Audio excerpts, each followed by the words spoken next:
Итак, всем добрый день. У нас день в Москве, по крайней мере.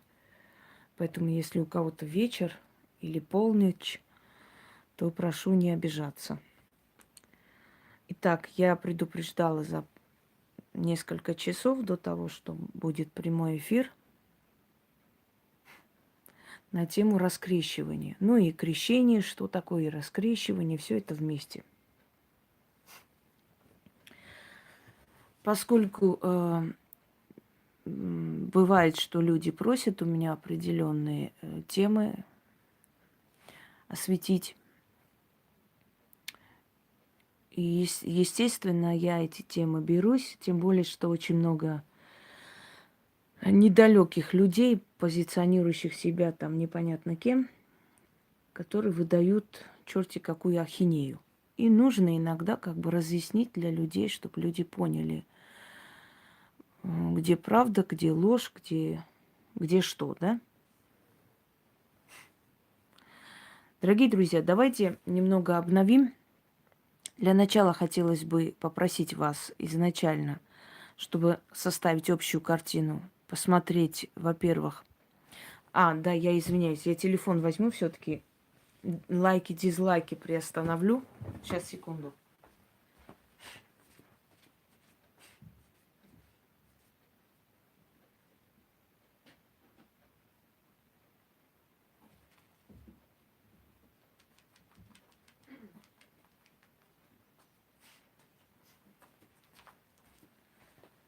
Сначала сделаем это все, чтобы нам дали спокойно провести эфир, потому что сами знаете, сколько желчи, сколько ненависти, недалеких особ и желание все время сорвать мои эфиры. Мы не предоставим им такого удовольствия. И для начала отключим лайки, дизлайки, потому что если их не раскручивать, да, значит эфир не сорвется. А потом спокойно продолжим. После эфира я открою все возможности. Сейчас я проверю, одну секунду. Да. Все отключено прекрасно. Можем спокойно продолжить. Итак, друзья мои, для того, чтобы составить общую картину, вам нужно... Сейчас еще вспомню, как точно я назвала этот ролик. На днях было, да, устройство мироздания.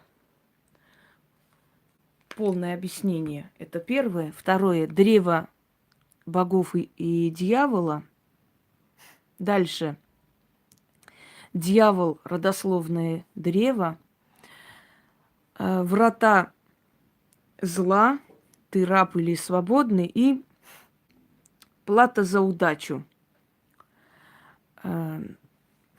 Добро и зло. Вот эти вот все-таки лекции просмотрите, если вы хотите общую картину составить, потому что в каждой лекции я повторяться не могу, одно и то же говорить. Так скользь прохожу, но этого недостаточно для общей картины. Итак, значит, давайте начнем. Напомню еще раз, что мир трехграневый, то есть трехгранный мир. Хаос, общее мироздание делится на три части. Боги, дьявол и врата зла, черная воронка или злые силы, злое царство.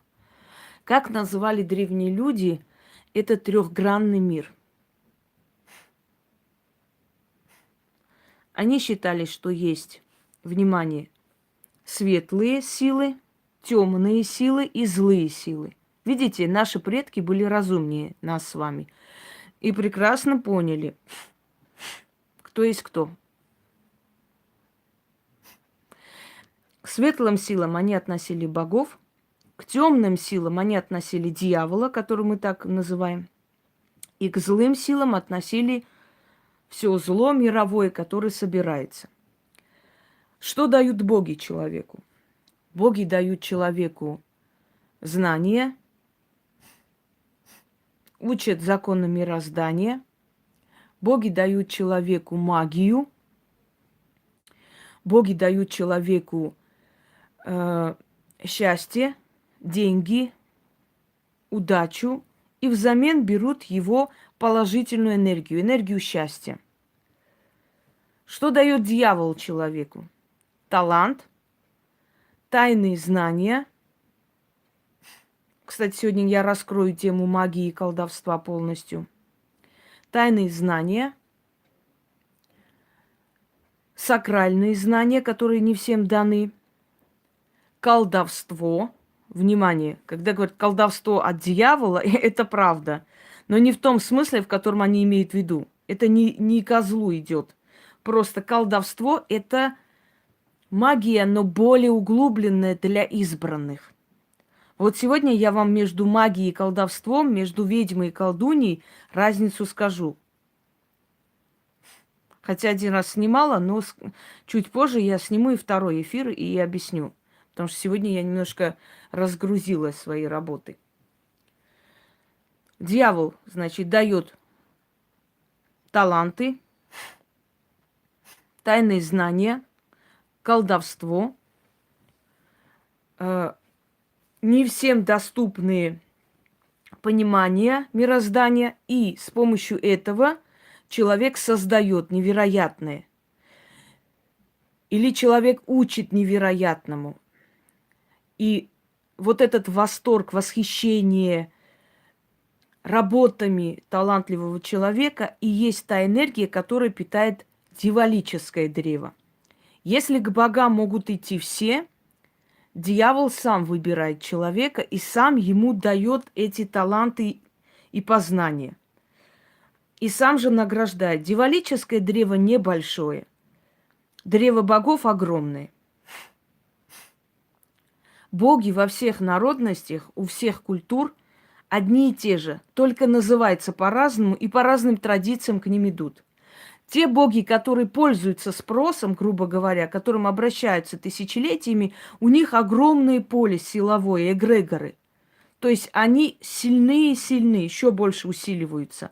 И за то, что ты идешь просишь, то есть ты все время усиливаешь его силовое поле, он тебе еще больше дает. Боги, которые менее востребованы, со временем уходят в глубины хаоса, потому что они ослабевают. Это все равно как цари, у которых есть империи, и цари, у которых нет ничего, кроме титула. Понимаете меня? И вот цари, у которых нет ничего, кроме титула, они должны либо куда-то прибиться, кому-нибудь служить, либо должны уйти. То же самое происходит с архаическими богами. Если культ Бога забыт, если он мало старается для своего культа, то, следовательно, мироздание ему ничего не дает. Понимаете? Все справедливо.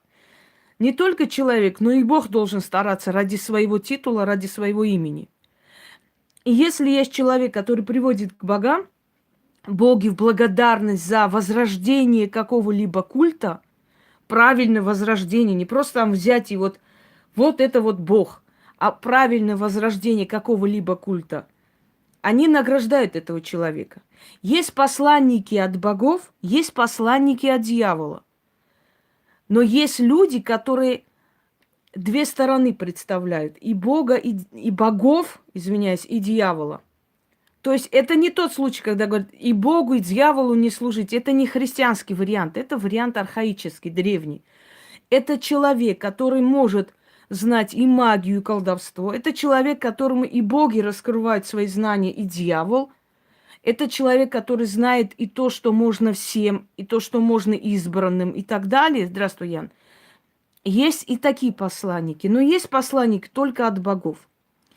Жрецы, посланники от этих сил, они разные.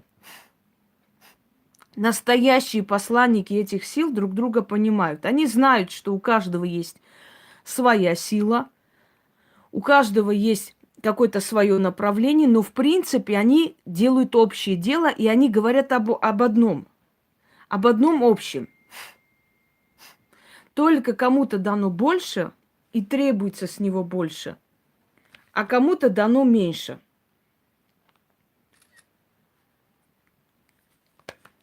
Дальше. Вот эти две стороны мы разобрали, да? Давайте перейдем к третьей стороне, врата зла.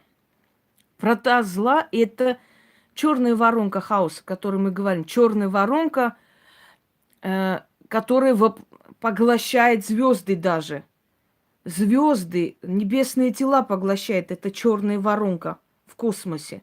Вот в этой черной воронке и находятся как раз врата зла, царствие зла, боги зла, злые боги. Да что такое, а? Сейчас, извиняюсь, дайте я выключу. Это ж меня сейчас достанут, реально. Все.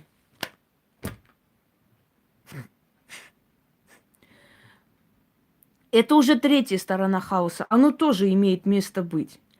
В эти врата зла уходят души людей не очень жестоких при жизни, бесчеловечных, люди, которые никак не искупили свои страшные злодеяния каким-то хорошим поступком. Они идут дальше служить черной силе.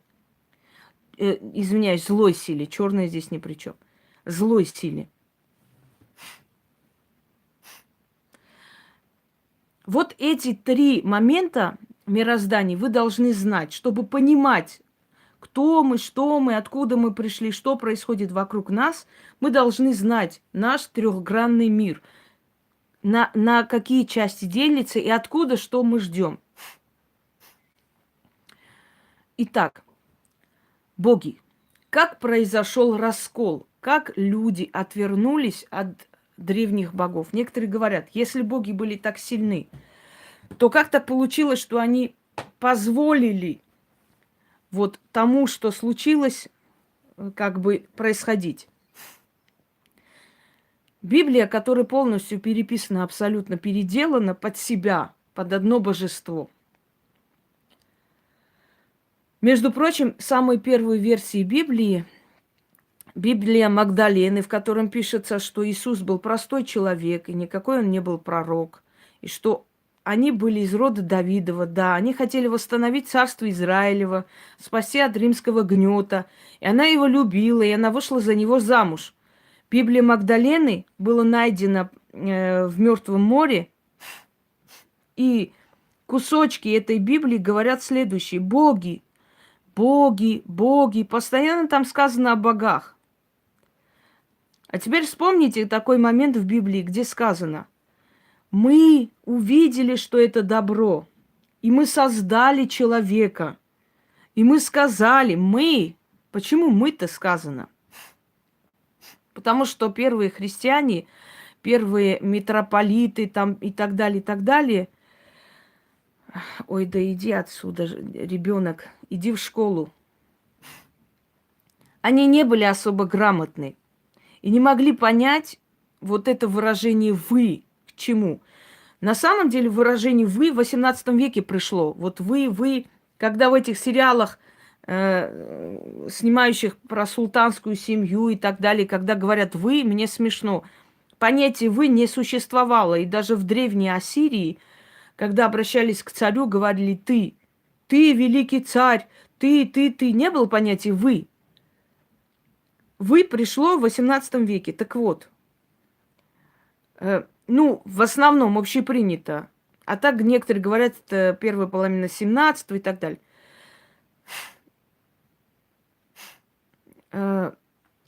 Так вот, Лилия, вы мне мешаете. Мешайте, потому что в тех лекциях я уже об этом рассказывала, как его вознесли.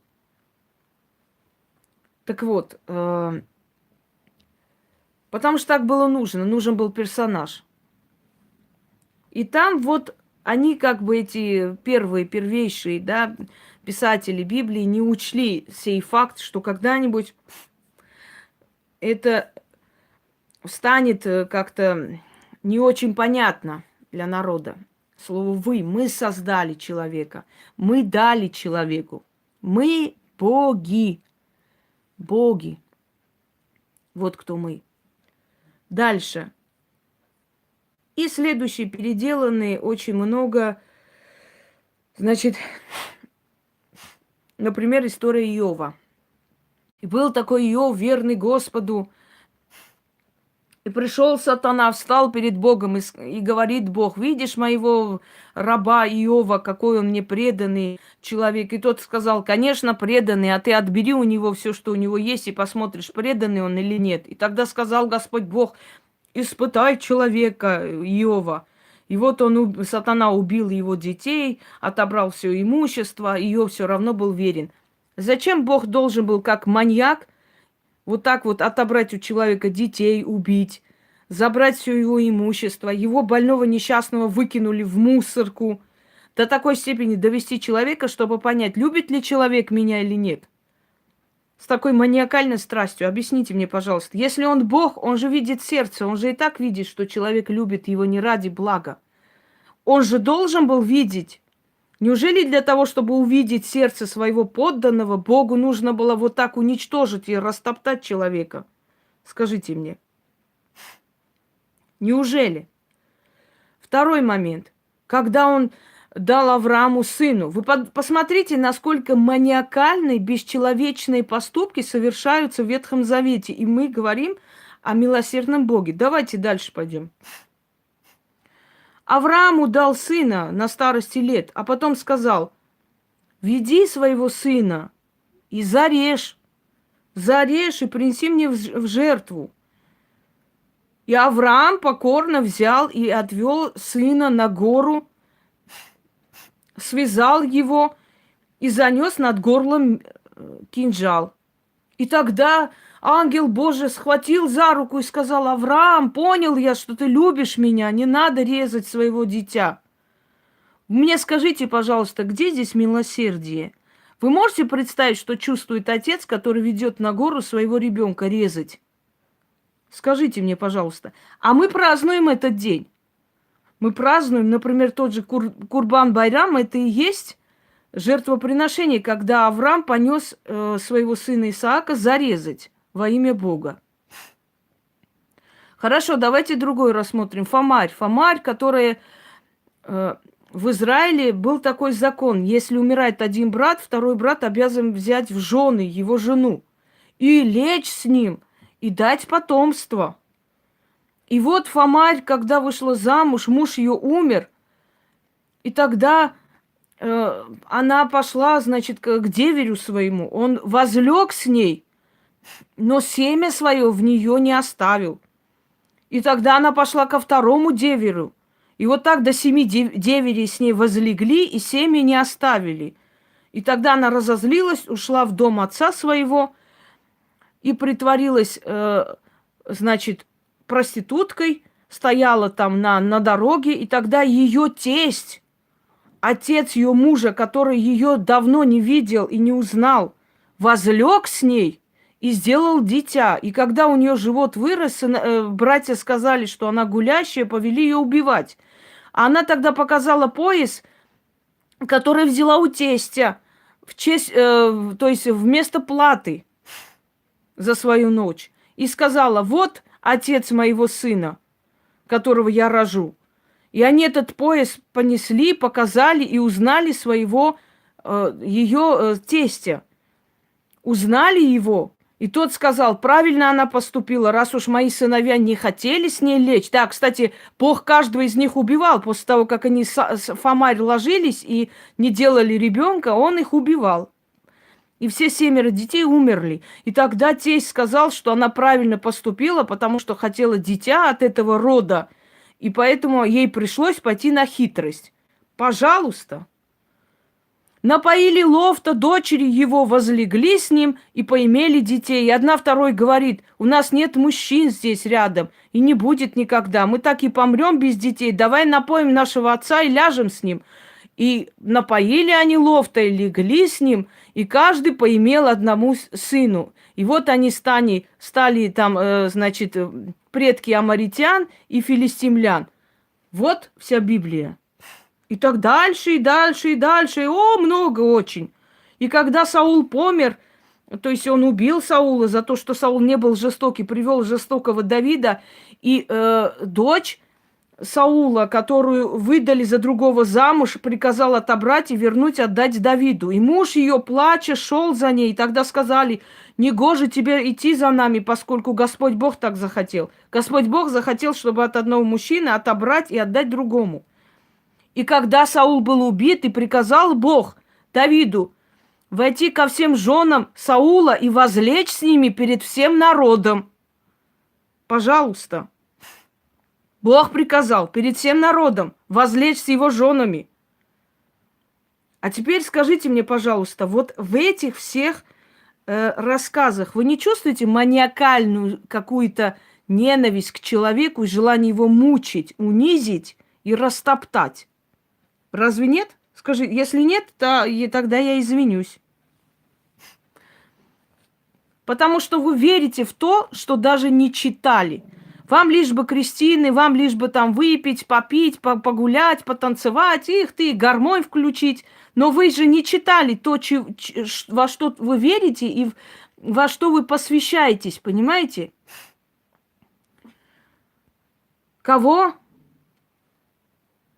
Когда он оберегал еврейский народ, а когда он оберегал еврейский народ, скажите мне, пожалуйста, когда он еврейский народ повел к ассирийцам и ослепили его царя с сыновьями, или когда он в вавилонский плен их угнал, он там оберегал, или во время Холокоста он оберегал еврейский народ. Мне скажите момент, когда Яхве оберегал еврейский народ, или когда 40 лет водил по пустыне, когда половина померла, а потом только повел куда-то, что-то там отдал. И все время их наказывал, и то персидский плен, то еще какой-то плен. Так вот, дорогие друзья, что я хочу вам сказать. Человек, прежде чем во что-то верить, не мешайте мне, я расскажу, вы в конце поймете, о чем я, хорошо? Человек, прежде чем во что-то верить, во что-то посвящаться, куда-то креститься, он должен это изучить для начала. Понимаете? Это добровольное дело каждого человека. Нельзя человека принуждать принимать одну веру, другую веру. Нельзя человека принуждать оставить свою веру, потому что это его душевная, как бы, ну, скажем так, потребность, да, это потребность его души. Этого делать нельзя. Но открыть человеку глаза можно.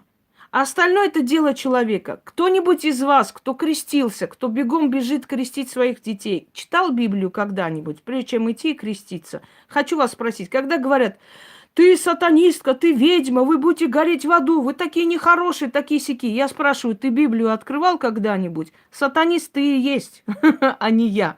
Откройте, почитайте. Прочитайте, прежде чем верить во что-либо. Любую книгу. Любую, Библию, Коран, что угодно. Просто когда мне некоторые говорят: ой, в Коране есть столько жестокости, там это, то, я говорю: ты Библию когда-нибудь читала? Читай, пожалуйста, один раз. Ради интереса прочитай. И сказал Господь: возьмешь только дев из этого народа, и возляжешь с ним, и испортишь их перед народом всем, а женщин и детей исколесишь. Вы Библию читали, не? Читайте, полезно. Так вот, давайте пойдем дальше. Для начала. Напомню про пир богов. Помните, пир 12 богов? Изображается в Риме. Пир 12 верховных богов. И римляне часто клялись: клянусь пиром 12 богов. То есть это такое знаменательное было событие. Так вот, боги раз в году собирались, 12 богов верховных. И 12 верховных сидели впереди. И остальные боги, божества, их дети, полубоги, сущности, все, кто имел отношение к божественному древу, собирались воедино. Значит, так вот, да, не читали к своему стыду, а все крещенные, правда, все христиане, у всех дети христиане, у всех крещенные, но никто ни разу не читал. Куда меня крестят? Кому привязывают меня, интересно? Какой силе я иду привязываться? Какой силе я отдаю свое дитя? Никому нахер не интересно. Ведь гармонь есть, будем пить, гулять, крестины, ура, ля-ля, красота. Ради пьянки, ради гулянки Люди просто идут, отдают, просто выкидывают своего ребенка, его судьбу. И похеру. Главное, мы гулять будем. Еще ребенок бедный только родился, они уже быстренько крестины. Крестины надо срочно, срочно, очень быстро. А какой силе вы отдаете этого ребенка? Когда-нибудь думали, нет? Никогда не думали. Почему великие мира сего живут хорошо, невзирая на то, что они ходят в церковь, ну, по крайней мере, показывают? Да потому что они не живут никогда по этим принципам, вот поэтому и хорошо живут. Они в это не верят, они это всерьез не воспринимают. Вот и все. Если бы они верили в это все, они бы жили с вами вместе в лохмотьях и так далее. Они в это не верят и попы. Попы, которые хотят много привлечь клиентов к себе в приход, они читают заговоры. Ко мне приходила попадья и просила заговоры для того, чтобы батюшка привлек народ. Мол, приход бедный, денег нету, не можем никак концы с концами свести, нам нужны заговоры. Я вам говорю честно. Да, я дала заговор, я обязана давать. Ну, то есть не обязана, но я помогаю, раз уж попросил человек, мне это все равно. Пожалуйста, берите заговоры, делайте. О чем это говорит? О том, что для них религия всего лишь форма заработка, и не более того. Просто заработка. Дальше пошли. Теперь смотрите. Пир 12 богов. Собрались боги. И верховный бог Арамаст, это сказано в древнеармянских мифах. Но я не знаю, с чего они отошли от Бога, еврейский народ, если вечно и бесконечно всю историю они именно к этому Богу и обращались, и все время он наказывал. Да он всегда наказывал. Вы думаете, это первый Холокост и первый геноцид был еврейского народа? Всегда их наказывали. А вспомните Османской империи, они прошли этот геноцид. А вспомните в Персии они прошли геноцид. В Европе их гнали. Иезуиты там поиздевались. Во времена инквизиции они, когда они только не прошли геноцид, когда они успели отойти-то, они всегда были с этим Богом. Но он все время их уничтожал и говорил: я вас люблю, понимаешь ли. От этой любви можешь с ума сойти. Знаете, да, когда евреи всего мира собрались, пошли к Яхве и говорят: Господи, ради Бога, умоляем, просим, выбери другой народ какой-нибудь. Оставь нас в покое, пожалуйста, выбери какой-нибудь другой народ. Он говорит: да кого же мне выбрать-то? Выбери, Господи, кого не жалко. Только нас оставь. Да.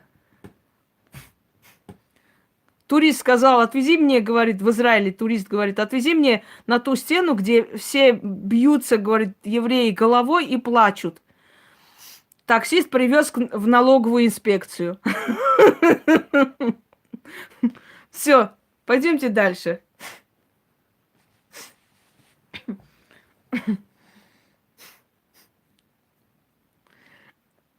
Так.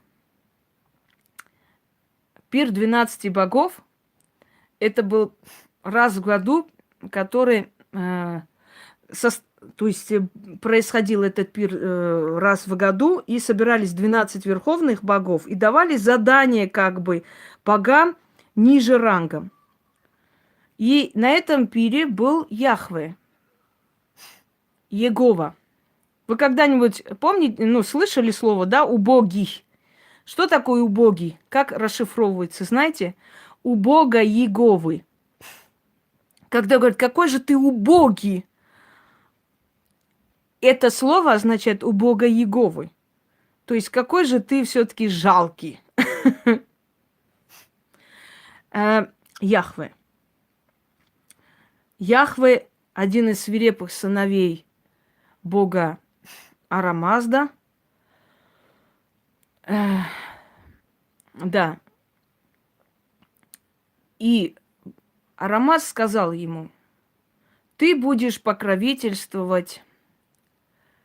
Кстати говоря, каждый бог покровительствовал какой-то нации. Хотя боги все были почитаемы, даже у славян, да, в славянской культуре есть боги, которые более почитаемы, есть боги менее почитаемы.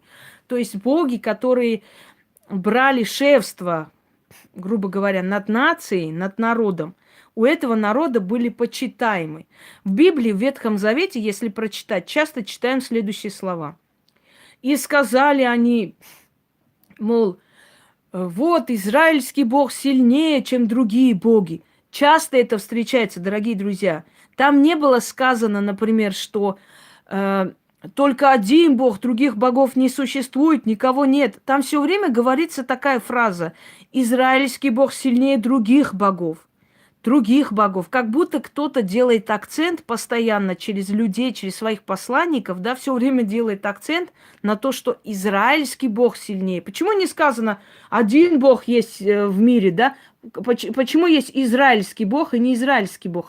Когда-нибудь задумывались над этим? Когда вас венчают, что говорят? Во славу Израилева. Вас венчают, израильского Бога. Здесь евреи ни при чем. Здесь не про евреев, и не против, и не за евреев. Здесь сказано, что этот народ сам пострадал от этого Бога и страдает до сих пор. Он сам страдает. Дело же не в том, евреи же ни при чем здесь. При чем здесь евреи? Это было планировано до них, и никто их не спрашивал. Они измучились больше, их использовали и как орудие для того, чтобы распространить по всему миру вот это вот, понимаете? Так вот, потом момент такой, когда пришел Моисей к фараону.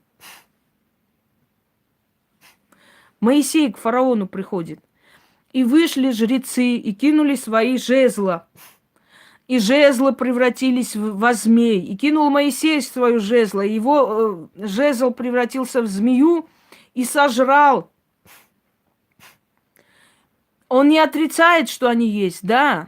Он не отрицает, что они есть. Вы просто внимательно читайте Библию. Там все, что вам нужно, сказано. Он не отрицает. Он не говорит никогда «нет других богов». Он говорит: не имей других богов, не поклоняйся другим богам, ибо я ревнивый Бог. Если бы он отрицал других богов и говорил «нет другого бога, не существует, только я есть», это другой вопрос. Но когда он все время делает акцент на то, что другого бога не существует, нет, другим богам не ходите, другим не ходите к другим, только ко мне, значит, он признает, что есть другие боги. Логично? Ну вот подумайте, это же логично. Если он говорит «другим не ходите», значит, он знает, что другие есть. Понимаете, просто надо правильно читать, и вы все поймете. Там между строк все сказано. Так вот, про змей. Вот они бросили змей, значит, жезлы и превратились во змей. Бросил Моисей свое жезло, тоже превратилась в змею и сожрала других змей. Сожрала других змей. Это говорит о том, что он признает магию, дорогие друзья. Он магию признает. Понимаете? Он же не говорит, кинули жезлы и ни хрена не получилось, потому что все это ерунда, никакой магии нету. Нет. Эти жезлы превратились в змей, говорит он. Значит, он признает магию, значит, оно существует. Дальше, когда Саул хотел узнать исход битвы и пришел к колдуне, и та узнала его и сказала: что ты хочешь моей души, ведь царь же запретил колдовство. И тот сказал: не бойся, с тобой ничего не случится. Понимаете?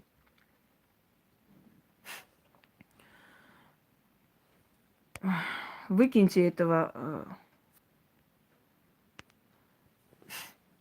Он сказал, записывайте. Он сказал, значит, Саул пошел к ворожее. И ворожея вызвала кого? Самуила, его душу. И Самуил вышел и сказал: зачем ты потревожил меня? Будешь завтра со мною вместе со своим сыном, сказал Самуил и исчез. Он признает магию, он признает спиритизм, он признает, что душу можно вызвать, что есть люди, которые это делают.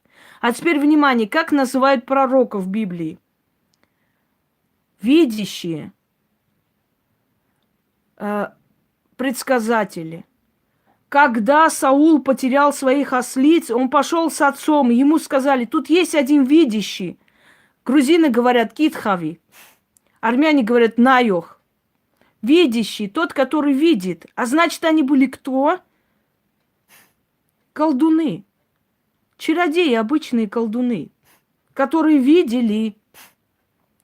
Но потом, и язычники, как угодно, колдуны, то есть они были сами колдуны. Будут ли к пророку ходить, чтобы он сказал, ослицы где находится? Смешно. К пророку ходят за более великими, скажем, да, вещами. Мечети могут сказать что угодно. Мы сейчас не обсуждаем, что в мечети говорят, что там говорят. Там говорят то, что им выгодно. Мы сейчас говорим то, что есть. Видящие. Они пришли к Самуилу, который был видящий. И он сказал, твоих ослиц ты найдешь, они вот там-то, там-то. Иди вон там и ищи. Дальше. Очень много там сцен и жестокости, бесчеловечности. Во многих местах грязные поступки выдаются за божественные желания. Например, Раав или Рахав, которая была продажной женщиной, которая жила в городе, значит, филистимлян, насколько я помню, Израиль, Иерусалим, который потом стал. Вот Рахав, которая привела разведчиков, еврейских разведчиков, привела ночью к себе. И когда народ собрался и сказал, кто там у тебя, она сказала, мои клиенты. И не выдала их, обманула людей. После этого сказала, когда вы придете в город, меня вспомните. Вот они, когда разрушили город и вырезали весь город, и спаслась Рахав со своими сестрами и матерью. Ой, какая она молодец. И вышла за военачальника. Она вышла замуж за Иисуса Навина, насколько я помню. Она вышла за военачальника замуж, и от этого военачальника идет род Давидов. Значит, от Рахава, от проститутки Рахава идет царский род Давидов. Минуточку внимания. Дальше. От рода Давидов Наэмия, которая вместе с сыновьями ушла в годы голода в другую страну. В страну аморитян, насколько я помню. И там они женились на местных женщинах. И когда они умерли, то есть, да, сыновья умерли, она вернулась со снохами, поцеловала их и пожелала им счастья. Одна ушла, а вторая, Руфь, сказала, я тебя не покину, я останусь с тобой. И тогда свекровь Руфь научила ее, как привлечь Вооса, очень богатого родственника, Вооса, и как возлечь с ним. Она сказала, пойдешь к нему на поле работать, и когда он устанет, пойди и ложись с ним, и открой чрево свое перед ним, сказала свекровь. Руфь так и сделала. После того, как это все закончилось, она сказала, теперь ты от меня не уйдешь, потому что я твоя родственница, я жена твоего умершего брата. Придется тебе на мне жениться. И Вооз женился на Руфь. И тогда Руфь забрала свекровь к себе пожить. Руфь была прабабушкой Давида. Вот она, прекрасная династия. Смотрите, какие женщины создали ее. Вообще красота. Что говорит там? Скажите мне, пожалуйста, говорится, да, прелюбодеяние, грех и так далее. Теперь скажите, вот пошла женщина, открыла чрево свое, и после этого сказала, никуда не денешься, придется жениться на мне. Идите к батюшке и спросите, батюшка, можно я вот там богатый мужик один очень мне понравился, можно я чрево свое открою ему, чтобы он на мне женился? Что он тебе скажет? Да потому что он даже Библию не читал. Многие, которые якобы служат в церкви, они даже не знают, они даже Библию не читали, они неграмотные. Понимаете? Вот и все. Поэтому хочу вам сказать, какому эгрегору вы отдаете своих детей, просто задумайтесь. Прежде чем что-либо делать, читайте. Читайте и читайте. А теперь пошли дальше. Значит так. Вернемся к пиру богов. Евреи были наказаны, хананейцы. Это хананейский народ. Хананейцы были наказаны верховным богом Ара 7 годами засухи за то, что они не хотели приносить дары богам, не хотели окуривать, не хотели часто их поминать. То есть они только просили у богов, а откупиться не желали. И тогда он наказал еврейский народ. И в этот момент хананейский народ, хананейский народ был беден. Очень беден, очень тяжело жил. То есть один из бедных народов был того времени. И он каждому своему сыну отдал или подтвердил тот народ, которым должен был он покровительствовать. А Яхве сказал: а ты будешь покровительствовать хананейцам. И время твоего поклонения – это февраль. Самый свирепый месяц, когда люди из домов не выходят из-за холода и бурь в горах. Он дал Яхве. Яхве обозлился, обиделся. Он сказал: я знаю, что ты меня не любишь, и никогда не любил, и все время меня обделял. Но я тебе даю слово, что я уведу всех от тебя, и я создам свою религию, и все будут поклоняться только мне. Это сказал он, но приписал сатане какому-то. Понимаете, он выбрал объект и приписал свои все желания на другого человека, то есть на другую сущность, на другую силу. То есть он свой сценарий перекинул на другую силу. Это он сказал, дай мне время 6000 лет, и я всех отверну. И тогда Верховный Бог Ара сказал: я тебе даю 6000 лет, потому что для богов 6000 лет – это ерунда. Но те, которые будут мне верны, я им буду помогать, сказал он. И если через 6000 лет хоть один человек на земле будет помнить древних богов, я тебя уничтожу. Так вот, его время приходит к концу. И в Библии сказано, что сатана был кинут с небес вниз, правильно? Со своим воинством, со своими демонами. Так вот, Яхве был кинут с небес вниз, в бездну. Его кинули вниз, его отправили в вот эту черную воронку, царство зла возглавлять. Понимаете?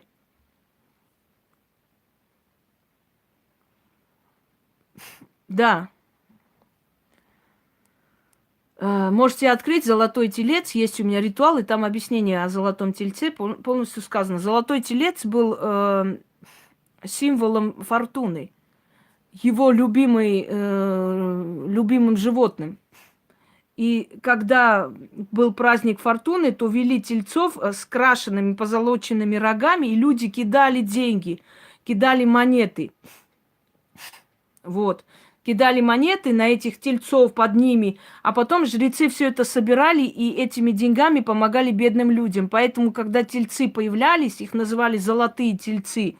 То есть они несли золото кому-то, кому-то помогали. И это были символы благополучия, что уже кто-то не будет бедно жить. Понимаете? Вот отсюда и золотой телец. Не именно тельцу поклонялись, просто христианство попыталось как можно больше все это исказить, все это загрязнить, мол, вот они тельцу поклонялись, сношались вместе, все и так далее. На самом деле это не так было. В языческое время существовал закон. Закон нарушил, отвечай. Отвечай жизнью, отвечай монетой, отвечай как хочешь.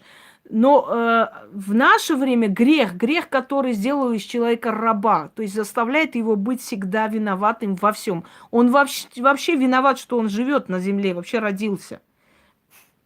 Так вот, Яхве кинули в бездну.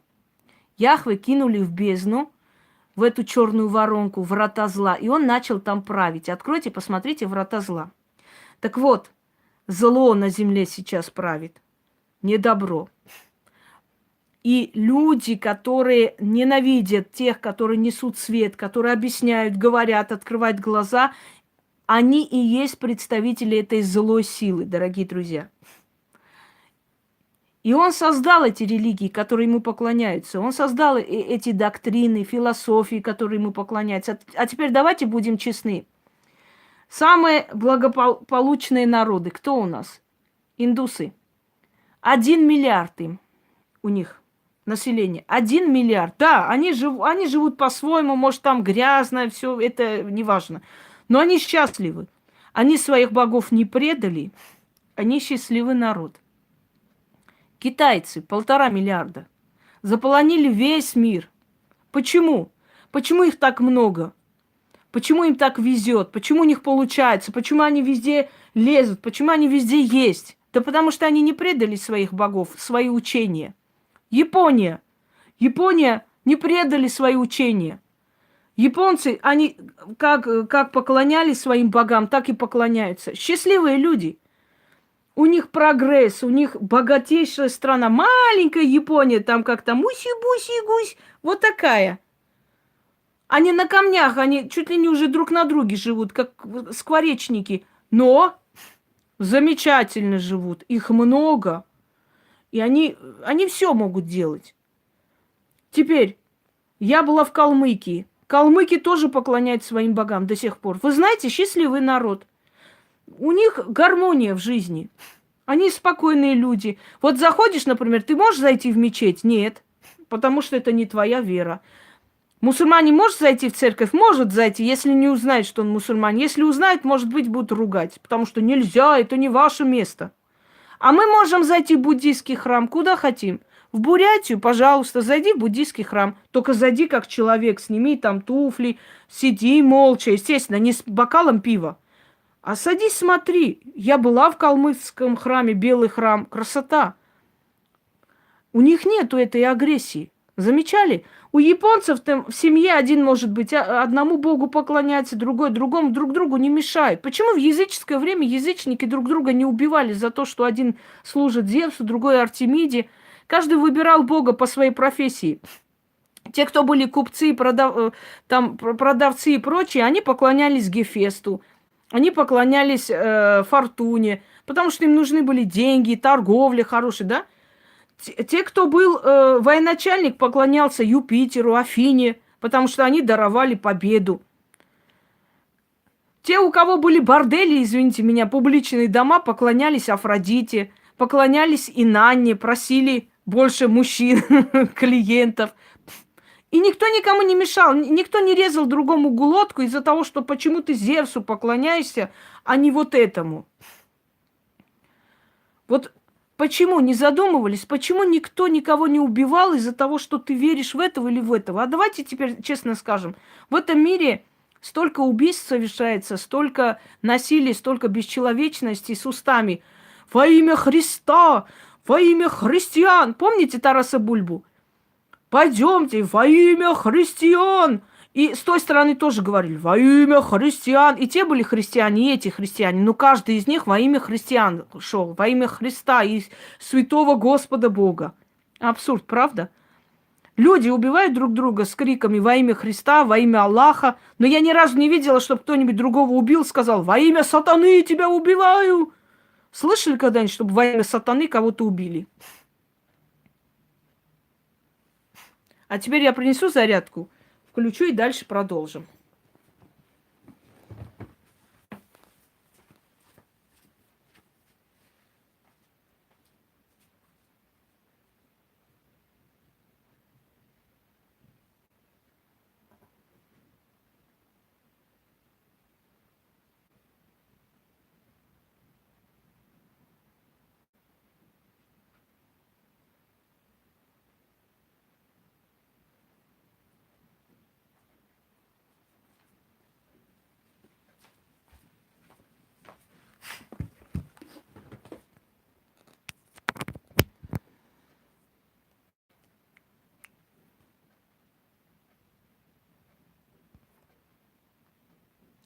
Я не знаю, про каких сатанистов кто слышал, но психически больных, неуравновешенных, сумасшедших людей полно. И они могут говорить и во имя сатаны, и во имя кого угодно. Не надо психически больных дебилов приводить сюда в пример, что вы там кто-то чего-то слышали. Я говорю вам то, что есть.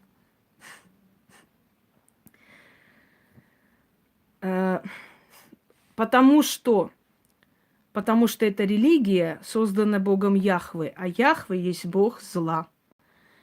И правит он злой воронкой. Но если бы он был настолько силен, дорогие друзья, нас бы с вами не было на земле. Вы говорите, почему ведьмы так страдают? А вы задумайтесь над этим. А нужно ли Богу Яхве для того, чтобы были такие, как я, и рассказывали людям правду мироздания? Скажите честно, нужны ли этому Богу такие, как я? Нет. Теперь,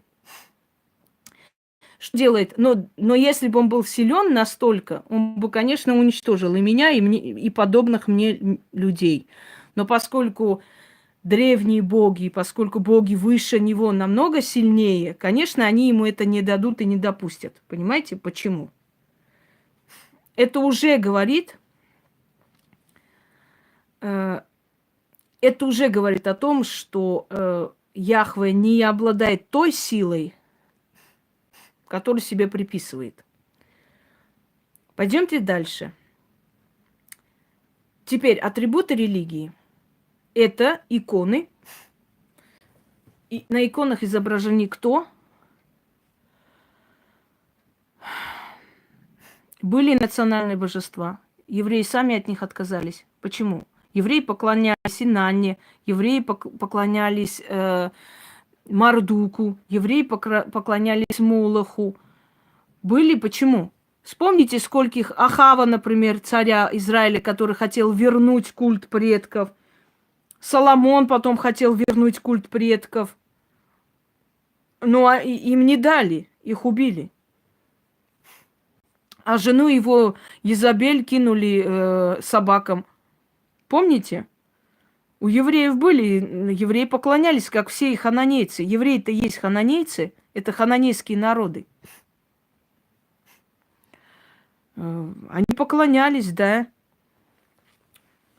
И до сих пор во многих... Они поклонялись Лилит и прочее, прочее. То есть у них были свои национальные боги, но поскольку Яхве настоял на этом, поскольку он яростно уничтожал все, напоминающее о других богах, естественно, так и осталось в культуре евреев вот Яхве. Теперь послушайте меня, дорогие друзья. Христос. Имеет ли отношение Христос к Яхве? Нет. Когда он пришел, что он сказал евреям? Помните? Отец ваш лукавый. Он сначала был лгуном, а потом стал убийцей. Христос говорит им. То есть он говорит, что тот Бог, которому они поклоняются, и тот Бог, который ими руководит, есть лукавый. Ну, лукавый не обязательно сатана. Есть, врун, лгун. Он придумал это все. Лукавый сказал. Он не сказал сатана. Бог ваш лукавый. Сначала он был обманщик, говорит он. Значит, он переписал все, как себе удобно. Почему Христа убили? Да убили, потому что неудобно было. Он правду говорил. Он же говорил правду. Он говорил о том...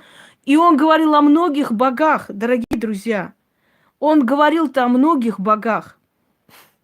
И он не был ангелом того Бога, которого приписывают. Теперь смотрите.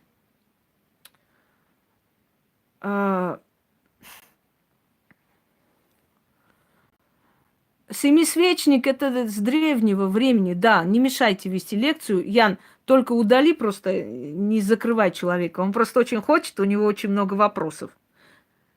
Да, семисвечник – это… я сниму отдельно про евреев, еврейскую религию и объясню. Хорошо? Раз уж вам надо. Это все идет с древних времен, с хананейских времен, с Междуречья. Это не имеет ничего общего именно с еврейским народом. Но есть еще и 12-свечник, как символ колена Иудова, то есть каждого сына. Да. Так вот, смотрите. Атрибуты религии. Сначала атрибуты веры, скажем так. Вот я еще раз напомню, что есть люди верующие, есть религиозные. Есть человек, который верит, что есть силы, есть судьба, ну, как хотите, который вернет ему или хорошее, или плохое. Может быть человек пьющий, может быть человек курящий, матерящийся, но отдаст почку и спасет другого человека. Это верующий, он верит, что есть силы, которые оценят, видят его добро. И он боится делать зло, потому что верит, что ему за это расплата будет. А есть человек религиозный, который очень святой, ходит во все праздники, все соблюдает, все делает, но никому куска хлеба не даст, но который делает детей, бросает алименты, не платит, ни копейки не отправляет, который может спокойно изнасиловать и потом сказать, отрицать, что он этого не делал никогда, но он каждый день будет в мечети или в храме, или в церкви, или еще где-нибудь. Это люди религиозные. То есть религиозный человек и верующий человек – это два различных аспекта.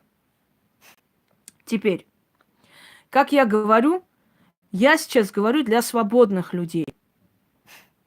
А люди недалекие, люди, которые бегут по всяким этим магуйкам, пускай они туда идут, понимаете? О чем я говорю? Давайте оставьте меня в покое с этим вопросом сейчас. Как говорится, рабы пусть ведут рабов, а за мной идут свободные. Я их не веду, идут за мной. Лично и добровольно. Так вот, атрибуты древних вер. Это жертвенники богам, куда собирались люди, радовались после собирания урожая и прочее, прочее, куда приходили, просили ребенка, просили еще что-нибудь, приносили фрукты, приносили благовония, все это окуривали, танцевали, в честь богов устраивали, кстати говоря, игрища и так далее. Атрибуты той веры. Чуры, значит, статуи богов, которые соединяли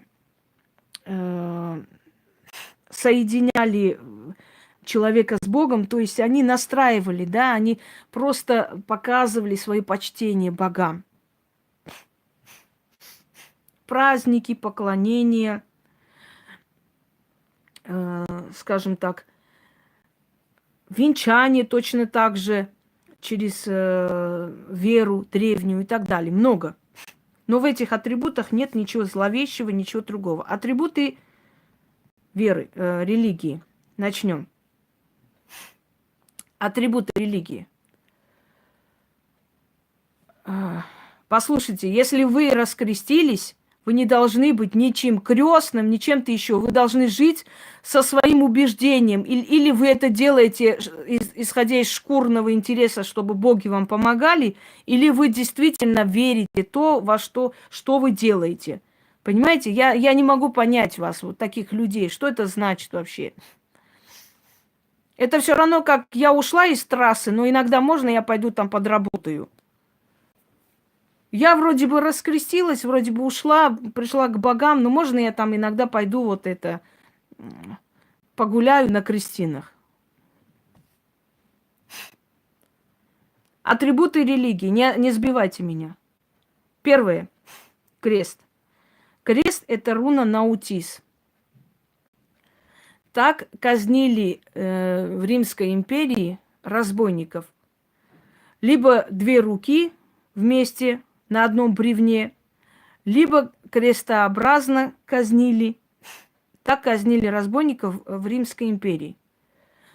Вот поэтому я раскрещивание и не ставлю, чтобы человек долго и думал, и очень хорошо понимал, размышлял, прежде чем полезет такое. Значит, крест, руна наутис. Руна наутис – это руна безысходности, бедности и остановки всего. То есть это остановка прогресса. Когда человек себя осеняет крестом, ну, таким образом, делает ключ. То есть он все время останавливает на себе. Руна очень сильная вещь, дорогие друзья. Руна очень сильная вещь. И вот крестить руну, делать руну, там на себе нарисовать, изобразить любую руну, она получается. Когда человек все время себе ставит замок, то есть он все время закрывает свои финансы, свою жизнь, свое счастье, все, вот, закрыл. Это не спасение, и это не, как бы сказать, не оберег.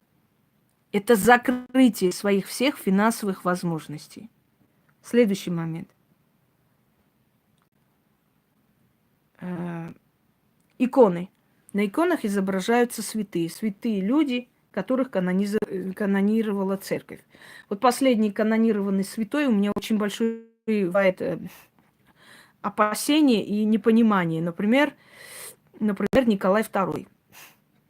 абсолютно тряпка, который жил в трусах своей жены, жена, которая правила сумасшедшим мошенником вместе, развалили к чертовой матери страну, человек, которого пришли поздравить с коронацией, а он повернул оружие и начал стрелять по народу, испугавшись, что идут на дворец, человек, которого прозвали кровавым, человек, который был безвольный, абсолютно безвольный, глупый человек, его сделали святым.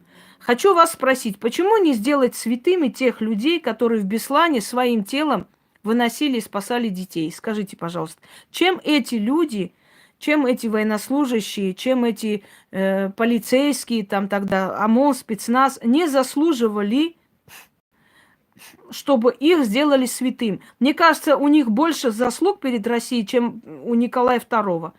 Вот почему этих людей не сделать святыми? Они погибли своим телом, закрывая, заслоняя детей. Они не святые люди, как вы считаете? Святые. Почему их святыми не сделали? Да потому что они не погибли во имя христианства. Какой толк с них? Ну, погибли и погибли. То есть унижение людей, унижение человеческой жизни ради спасения другого человека, если ты погиб. Твоя жертва ничего не стоит. Ты ничего не стоишь для церкви. Кто ты такой вообще? Ну и умер ты там, спасая детей. Ну и что? А ежели тебя закидали камнями, а ты сидел, молился во имя Отца и Сына, вот ты святой. Тебя надо канонизировать, потому что много денег можно тебе заработать. Отпиленные тела, которые возят туда-сюда, гнилые части человеческого тела. Это святость. А вы знаете, что если человек не истлел, его душа рядом находится и мучается, он не может найти покой.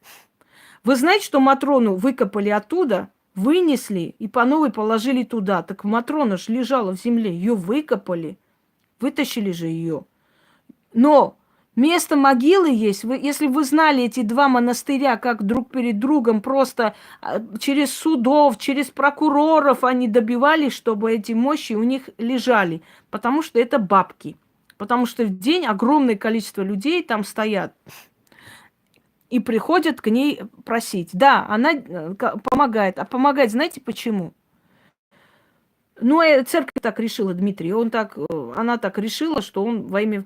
Помогает, потому что ее душа рядом находится, неприкаянная. Ленина надо похоронить или кремировать. Почему? Потому что его бунтарский дух, он очень силен. Этот человек, недооценивать его не стоит, он очень сильный. Он целую империю развалил, он целые народы, там сколько народов уничтожил, убил, присоединил, он создал империю, между прочим. Ленин тоже, хоть маленький, но большой был человек. Так вот, его бунтарский дух до сих пор жив. Ленина надо или похоронить, или кремировать. Когда это будет сделано, более-менее в России станет немного все на свои места. Потому что этот бунтарский его дух, он все-таки есть. Он все-таки покоя не находит, и он все-таки мстит народу за то, что его держит. Понимаете? Я вообще не понимаю, что это мы дожили, до каких времен идем смотреть на высушенный труп. Ну, это нормально вообще. Вот давайте задумаемся. Детей отправляют вместе, идут, проходят смотреть на Ленина. Что смотреть на Ленина? Я не могу. Вон портрет поставь и посмотри. Идти смотреть труп. Понимаете? Вот культура называется. Мы дошли до этой культуры. Дальше. Крещение. Что такое крещение? У каждого человека при рождении родовая защита, защита рода. Крещение или посвящение во что-либо – это привязать себя к какой-то силе, дорогие друзья. Какой-либо силе себя привязать. Привязать себя к силе богов, привязать себя к силе рода и так далее. Здесь привязываем к силе черной воронки, той самой воронки зла, которая существует в мироздании, которая всю эту систему создало. Теперь смотрите. Ребенка отрывают от рода. Это Естественно, символически люди скажут, ну, ребенка ж не забирают, это же мой ребенок. Да, не забирают. Забрали его душу, а тело тебе вернули. Возьми, воспитывай. Вспомните языческую Русь. Вспомните уважение к старшим, к роду, к родителям. И вспомните сегодняшнюю Русь. Как мы говорим, Иваны родства не помнящие. Почему? Потому что это родство отсекается, убивается. Смотрите, делал символический такой жест. Делается символический обряд. Берут твоего ребенка, его душу привязывают к Яхве. К какой силе мы привязаны? Вот смотрите, мы находимся... Да идите вы уже, надоели реально. Вот смотрите, вот сила, да, грубо говоря, ну, поле такое силовое. Мы в этой силе, если находимся, мы здесь защищены этой силой. Но мы должны подчиняться закону этой силы. Закон религии – это нищета. Закон религии – нищета. Мы когда некоторые могут там, да, счастье, здоровье. Какое счастье, здоровье, если там в основном что там пропагандируется? Нищета. Нищие духом блаженны, ибо унаследуют царствие небесное. Легче верблюду пройти через ушко иглы, чем богачу пройти в царствие небесное. Не копите богатство в этом мире, ибо здесь моль их съест. Дальше что? Блаженные нищие духом, да? Блаженные несчастные, бедные. Не возгордись, скромно живи, не возжелай ничего, и так далее, и так далее. То есть, если основа этой религии нищета, значит, человека куда привязывают? К силе нищеты, нищебродства. То есть это называется сила нищебродства. Об этом нигде не написано в Библии. Это все некоторые сказки, скажем так. Он был просто магом, колдуном. Ну вот привязывают, значит, к силе нищебродства твоего ребенка. Но не просто привязывают. Он будет высасывать, он будет забирать. Вот смотрите, вы создаете какой-то общак. Давайте так грубо сравним, да? Вы каждый раз кидаете туда какую-то часть своих денег, чтобы потом, если у вас будут какие-то там нужды, вы с этого общака возьмете. Но вы все время отдаете туда. Каждый эгрегор, он такой. Любой эгрегор, вы туда вкладываете энергию, жизненную силу, для того, чтобы, когда вам будет плохо, приходить туда и попросить о помощи, чтобы они уже тебе отдали обратно, помогли тебе, понимаете? Так вот, если это, скажем так, эгрегор нищебродства, нищеты, бедности, несчастья, заходите в церковь, все мучения, все бедные, все плачут, все грешные, несчастные, бедные, на языком смотрят плачущие глаза, бедных, несчастных мучеников, везде кресты, Христос за нас умер, а вы, суки, такие грешные, вы вот такие недостойные, прости, Господи, помилуй, прости, умоляем, просим. Это все подавливает твою волю. Вот подавленная воля и отрицательные эмоции, которые ты все время отдаешь миру, это кормит именно вот это вот врата зла, то есть царствие зла, злую силу. А злой силе надо, чтобы ты еще больше была подавлена. Теперь смотрите. Забрали у тебя ребенка и дали этому ребенку новых родителей, крестных. Отрезали от рода. Чисто символически. Дорогие друзья, я вам сейчас объясню, что это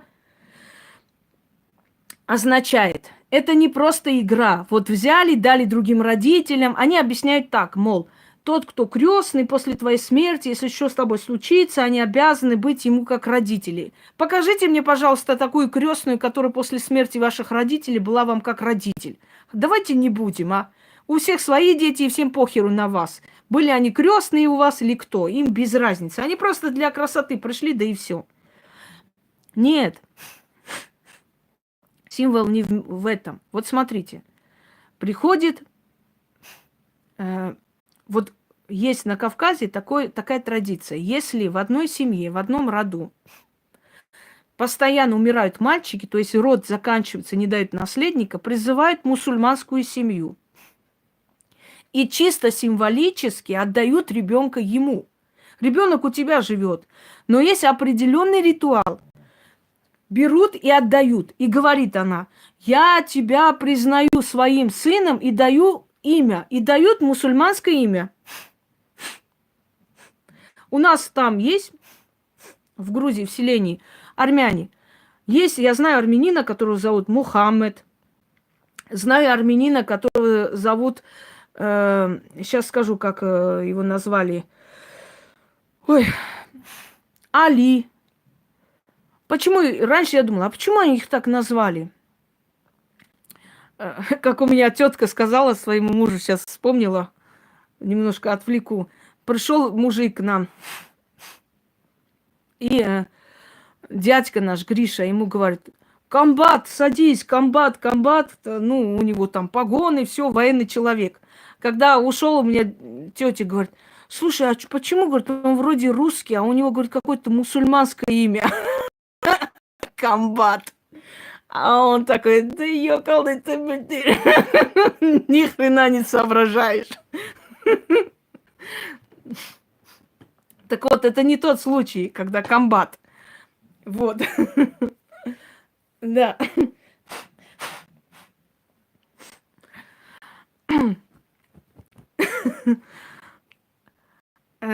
Итак, вот смотрите. Заканчивается род, и, значит, берут ребенка этого рода, призывают людей, и при всем народе, при свидетелях, мусульманка берет этого мальчика в руки и говорит: я признаю тебя своим сыном и называю тебя, например, Мухаммед, да? Ты мой сын.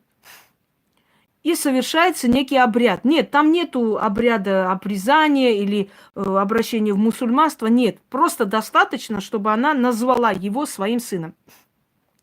Когда ангел смерти приходит, говорит вот, то есть в этом ритуале, да, он приходит забрать ребенка с этого рода, а нету здесь ребенка. Этот ребенок отдан другому роду. Вы представляете, на ментальном уровне, на уровне другого измерения, да, оказывается, действительно, и они выживают, эти дети, дорогие друзья. Они, эти дети, выживают, то есть дальше продолжается род. Теперь представьте, что действительно в потустороннем мире все ваши действия, они не просто слова, они реальность превращаются. Они становятся реальностью. Если человек берет ребенка и говорит: ты мой ребенок, я тебя признаю, даю тебе имя Мухаммад. И приходит сила смерти, чтобы забрать ребенка у другого рода, христианского рода, армянского рода. Он должен забрать, у него задание этот род жить. Они понимают, что если дети все время умирают, значит род заканчивается. Да, обмануть силу смерти. Это не тот вариант, это просто сила смерти, имеется в виду, что нужно этот обряд делать. Понимаете, все делается с подачи потустороннего мира. Если они считают, что для того, чтобы спасти, тебе надо вот так сделать, значит, тебе надо делать это, и все. Мы не можем все объяснить, это закон Вселенной. Так вот, то же самое в крещении. Когда эти два человека, абсолютно чужие, берут твоего ребенка и перед всем народом объявляют его своим сыном и говорят: я твоя мать отныне, а я твой отец. На ментальном потустороннем уровне ты перестаешь быть родителем своего ребенка. Вы чему радуетесь, я не знаю. Ой, как хорошо, мы крестили там Ванечку, ой, ура, ура, танцуем, пляшем. У вас забрали душу своего ребенка, вашего ребенка, привязали к чужому богу, чужеродному богу, отсекли от вашего рода, то есть теперь ни род отца, ни род матери помогать не будут этому ребенку, потому что его отобрали, забрали, дали другой силе. И взяли от родителей. Вернули вам ребенка, да. Тело вернули, от души украли. Душа есть в нем, естественно, он живой человек, но его душа принадлежит теперь Богу Яхве, силе нишибродства и чужим родителям. Он не твой ребенок, все. Точно так же тебя однажды отсекли от рода твоих родителей, дали другим людям, ну почти то же самое. Это больше свидетель. Отсекли от рода твоего отца и матери, отдали Богу Яхве, привязали к силе нищебродства, чтобы ты все время был нищий, несчастный. Объясню почему, люди. Потому что если ты будешь счастлив, ты даешь определенную энергию. Тот же самый обряд. Если ты будешь счастлив, ты не выгоден этой силе, ты не выгоден религии. Религии выгодны покорные, тихие, на все готовые, на все способные, фанатичные люди недалекого ума, которые анализировать не любят. Когда говоришь, а как вот так, а как вот так? Ой, нельзя, нельзя, не говори, это грех. Ты чё, не сомневайся, сомневаться нельзя, это грех. Все грех. Потому что религии выгодны люди с подавленной волей. Как вы не поймете, с подавленной волей люди дают, источают злую энергию, энергию безысходности. Эта энергия питает злую силу. Религии не нужны счастливые люди. И те люди, которые религиозные деятели, богатые, и те люди, которые власть имущие, богатые, якобы религиозные, на самом деле они всерьез религию не воспринимают. Они живут по другим законам.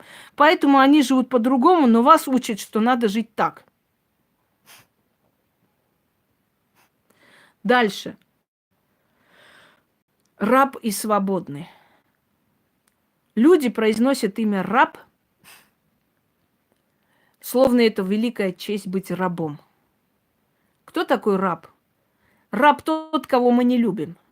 Раб наш слуга, которого унижают, которому дают кусок хлеба, чтобы он немного там живой остался, остался в живых, да, и работал дальше на нас. Кому оставляет отец свое имущество? Рабу, сыну. Кому дает наставление отец? Рабу, сыну. В чем заинтересован отец? В рабе своем или в сыне? Кто ему ближе, раб или сын? Сын. Так вот, если, конечно, утратили силу рода, утратили все. Смотрите, если ты раб Бога, какого-то Бога, значит, этот Бог относится к тебе как к рабу. Кому-то интересно вообще чувство раба, когда его продают в рабство? Кому-то интересно чувство матери, когда его ребенка продают в другую страну в рабство, ее в другую в рабство разделяют? Кто интересуется их чувствами? Никто. Именно поэтому Бог и говорит, живи с человеком, который тебя бьет. Ты же раб, ты же верующая, ты должна жить. Значит, этому Богу наплевать на твои чувства, что тебя унижает, что тебе больно, что ты женщина, что ты элементарно хочешь секса. Ему чихать. Он говорит, живи с мужем, ты не имеешь права на развод. Почему? Потому что мне твои чувства неинтересны. Мне главное, чтобы ты жила так, как я сказал. Потому что ты раб, и ты должен подчиняться моему закону. Так ведь? Так. А когда приходит дочка отцу, плачет и говорит, батюшка, не могу больше жить, он меня бьет, убивает, отец идет, берет там палку и отходил этого зятя, а потом забрал свою дочь обратно домой, чтобы она не мучилась. Почему? Потому что он отец, и потому что он жалеет своего ребенка. Потому что он чувствует его боль. Когда раб приходит к хозяину и говорит, дай мне денег, имущество, я хочу быть богатым человеком, что сделает хозяин? Прикажет его плетьми бить, потому что он раб. А когда приходит сын к отцу и говорит, отец, я хочу быть богатым, я хочу быть сильным, помоги мне, посоветуй. И отец посоветует, даст еще и денег и скажет, сынок, вон, иди, открывай свое дело, у тебя хорошие мысли. Почему? Потому что это сын. Вы понимаете, что когда человек опускает себя на уровень раба и говорит, я раб Божий, Он и есть раб, и рабом и будет жить как раб. Многие из вас, которые сейчас меня аплодируют, сами рабы. Среди вас много рабов. Знаете почему? Потому что вы сейчас меня слушаете, а потом идете к этим могуйкам, сидите и говорите: а скажите, пожалуйста, а как там на Николая Угодника вот можно сделать ритуал на удачу и так далее? Так вот, среди вас тоже есть рабы. Рабы истинные, которые здесь говорят одно, а другое. Они не против быть рабами, понимаете? Они не понимают свободу. Что такое свобода? Как сказал один великий философ, народы, которые предпочитают быть в рабстве, недостойны свободы. Свободен тот человек, который убежден в том, что говорит и как живет. Не делает это ради кого-то, или ради выгоды, или ради шкурного интереса. Чем удерживает религия? Ад. Ад. Шкурный интерес. Если не будешь верить, будешь гореть в аду. А если будешь верить, будешь сидеть в раю. Шкурный интерес. Ад, рай. Будем там сидеть, все будет хорошо, правда ведь? Дальше. Милосердный Бог, который варит людей в аду, в котлах. Будете в котлах гореть, для вас котел там подготовленный, подождите, посмотрим. Милосердный Бог. Когда твой ребенок не слушается, ты отшлепнула там разок и все. Но ты же не будешь выдергивать ему ногти плоскогубцами. Так вот, если он милосердный Бог, наш Отец, как же он может варить людей тысячелетиями, жарить, парить в аду? Вы об этом задумывались, что милосердный Бог на такой не способен? Если он этим пугает, значит, он маньяк какой-то, изверг, живодер, извините меня. Так вот, откройте мою тему и посмотрите, что ни ада, ни рая. Есть совсем другое измерение, называется астрал. А очень злые силы, злые духи уходят туда, в врата зла, дальше служить злой силе, потому что от них толку никакого. А те, которые совершили малые преступления, становятся на время ночным дозором, стражниками, искупают свою вину, а потом уходят в нужные сферы для отдыха. Дальше. Да, унижайся перед... Я принижу любого, кто возвысится. Помните? Любой, кто возвысится, я его сломаю и принижу, сказал он.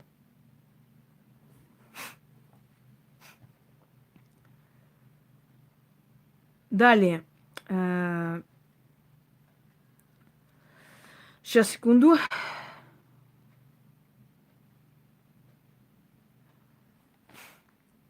Я хочу сейчас посмотреть, что еще забыла, отметила. Имя Бога. Имя Бога каждый народ по-своему назвал.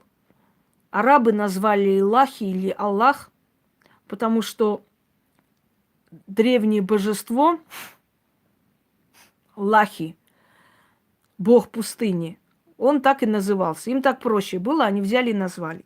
Изначально Мухаммед говорил, что у Аллаха есть еще жена, Аллат. Еще была Билат. Потом он убрал имя Билат, оставил только Аллах. Но через некоторое время его ученики написали, что был только один Аллах, и больше ни о ком он не говорил. Но в древних текстах сохранилось его пантеон, изначально первый пантеон. Полумесяц. Полумесяц – это поклонение лунной богине, лунному божеству у арабов. Полумесяц вошел и остался как символ ислама. Точно так же, как крест, который всего лишь руна наутис, стал символом, значит, христианства. Сейчас, секунду, я отмечу кое-что.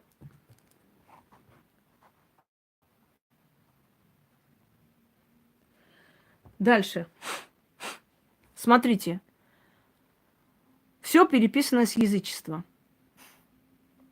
Есть верховные боги, есть боги другого предназначения, дети верховных богов. Есть силы, есть духи, есть души. Теперь в христианстве есть Бог, есть ангелы, есть целая армия святых, есть души, которые веруют в христианскую религию. Что-нибудь изменилось? Нет. Ешода, Изида и Осирис, мать и ребенок. Хотя, извиняюсь, Изида и Гор. Дальше. Дану и ее дети, то есть младенец, каждый бог рожденный. Гея и Зевс, Мария и Христос. Мать-божество. Всего лишь надо было взять этот сюжет и развить как подобающий. Огонь зажигали в древние времена, чтобы питать души умерших, дать им энергию. Огонь зажигают сейчас на кладбище, когда идут, чтобы питать души. В принципе, все переписано, переделано, перевернуто и повернуто к злому началу. Здравствуйте, но здесь в чате пишите по-русски, чтобы все поняли. Чтобы не подумали, что вы что-то не то говорите. Дорогие друзья, дальше идем к понятию магия. Имеет ли отношение вообще магия к христианству, к Христу и прочее, прочее?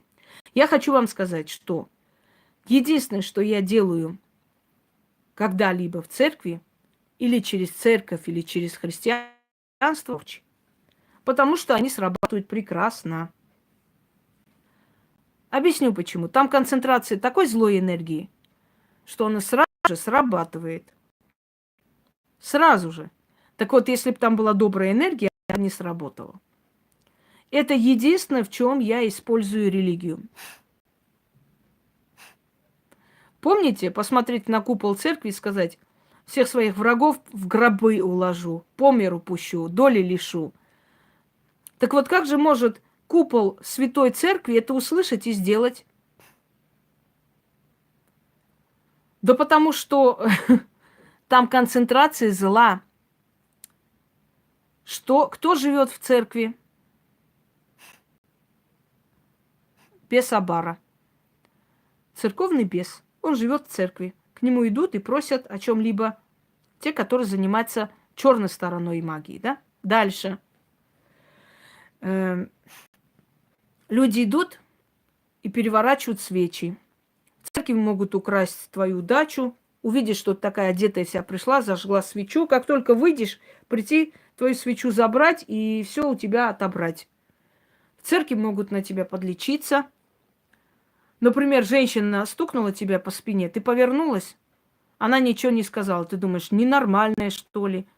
Выходишь, чувствуешь, тебе херово. Голова закружилась, плохо, на скорой увезли, непонятно откуда, болезни свои взяла, ничего не понимаю. Пожалуйста. Там энергия подавления, несчастья. Там энергия нищеты, бедности, мученичества и так далее. Теперь, лжеведьмы. Почему я говорю лжеведьмы? Потому что они лжеведьмы, так и есть. Итак, какое имеет отношение магия ко всем этим крестам, иконам и прочее? Никакого. Там нет магии. Там просто лапша на постном масле. Там нет магии. Во-первых, там есть желание показаться хорошей. Не то, что это Хосроева, язычница, сатанистка, вот, сатана, дьявол в ней. А мы-то святые женщины, мы-то через Господа Бога, Иисуса Христа. Какое имеет отношение Иисус Христос, Господь Бог, Библия, иконы и прочее к вашему ремеслу? Никакого. Потому что там нет ремесла. Магия – это древняя наука. Древняя наука от богов, от сил изначальных мироздания. А то, что эти люди делают и занимаются, знаете ли, руны рисуют, тут же икона чудотворца стоит, эм, тут же, значит, карты Таро лежат. Какое имеет отношение одно к другому? Объясните мне, я хочу понять. Никакого.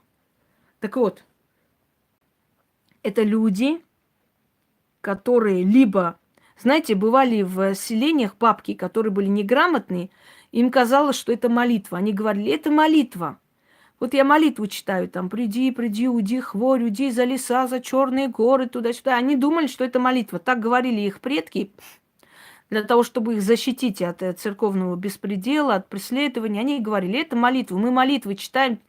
А потом уж пришлось им уже некоторые заговоры переделать и вместо во имя даже Бога говорить, например, во имя Отца и Сына, для того, чтобы не преследовали. Вот и все. Но эти времена уже прошли, и теперь уже можно открыто говорить, что это заговор, и что вот это во имя Отца и Сына надо убрать отсюда, потому что это к этому не имеет никакого отношения, и обращаемся не мы не к этой силе. Вот если человек неграмотен, не так говорит, например, то сила, понимая, что ей по роду дано это все делать, просто она неграмотно не понимает правильно и неправильно, они ее слушают, все равно помогают.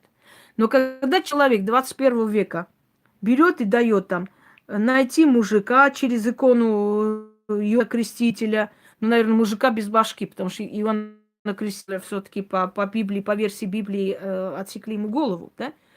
Значит, пойти в церковь, поставить свечу, там, 40 заказать во имя Отца и Сына и так далее, это просто аферистки. Больше ничего. У нас в Армении тоже есть одна мадам Люся, которая великий астролог, какую-то хренотень несет о том, как Иисус Христос самому нашему премьер-министру какие-то там знаки, и Иисус Христос его отправил, все такое. И мне хочется ее тоже спросить, эту неграмотную бабу, и сказать, скажите, пожалуйста, а какое имеет отношение астрология к Иисусу Христу? Не могли бы вы мне как бы объяснить? Какое имеет отношение астрология, магия? Там тоже сидят бараны. Ой, спасибо, спасибо, какая ты хорошая женщина. Нет, она не ведьма, она не такая, как все. Она через Иисуса Христа, она через Господа Бога. Она говорит о том, что надо в церковь. Я видела, несколько раз ее в передачах приводили, там сажали. Муж жену бьет, избивает, убивает. Она говорит, вы молитесь? Да, надо молиться, надо обязательно, надо терпеть, и надо обязательно молиться 3 раза в день. Он тебя бьет, пинает, а ты идешь, обязательно, обязательно надо сесть, молиться Христу, Господу Богу, конечно. А он от этого станет хорошим. Вы понимаете, что это такое? Это колхозность. Это человек не ведьма, это человек не астролог, это человек не верующий, это человек херня на постном масле. Я ей могу в лицо это сказать. Я как-то даже хотела отдельно снять, потом думаю, а кто она такая, привлечь к ее персоне внимание. Меня раздражает такие неграмотные, абсолютно невежды, понимаете, тупые, темные, живущие в каких-то средних веках, невежды, которые женщине, которую бьют каждый день, пинают, убивают, почку отбили ей. Иди молись, молиться надо каждый день 3 раза обязательно, говорит астролог. Ну, о чем тут, о чем? Вот таким идут, если они сами бараны. Я заявляю открыто. Те, которые вот к таким вот идут, они бараны. Потому что ни один нормальный человек, услышав 1 раз слово, что меня бьют и так далее, поэтому иди молись, никогда к таким не пойдет. Потому что это, вообще, я не знаю, что это вообще. Колхозность, необразованность, неграмотность, абсолютно никто. Так вот, дорогие мои, вот те люди, которые говорят, что креститься обязательно надо, чтобы у тебя порча прошла. Значит, в церковь иди, свечи поставь. Через церковь очищаем. Господи, дай рабам своим, помните, да? Счастье, здоровье, детей, удачу, авторитетный авторитет. Рабам своим, Господи, дай. И это все чистка, очень сильная чистка, которая сейчас все очистит, все очистит. Деньги, квартиры, машины, рабам своим, Господи, дай, пожалуйста, умоляем. Ну, что ты не даешь-то, Господи, ну, сколько можно говорить уже?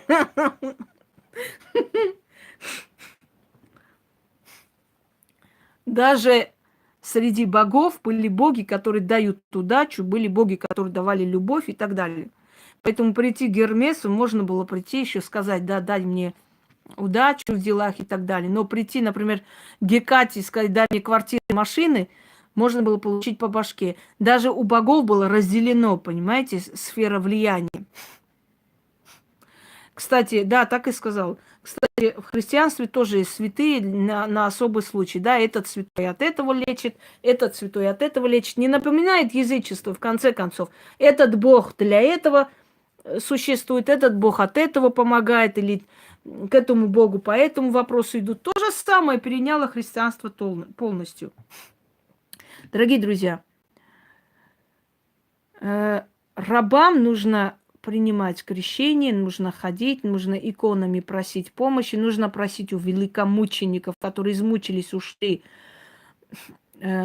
счастье и здоровье, потому что они понятия не имеют, что такое счастье и здоровье, и никакого счастья и здоровья не дадут. Для них счастье – это умереть в мученичестве, чего они вам и скажут, и вам и дадут. Но для свободного человека эгрегор нищебродов не подходит. Для свободного человека название раба точно не подходит.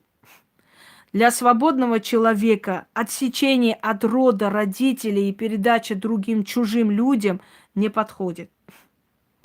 Отсекая, закрывая вот этот третий глаз, то есть видение и прочее, человека превращает действительно в раба. У него закрывается видение, которое ему дано от предков.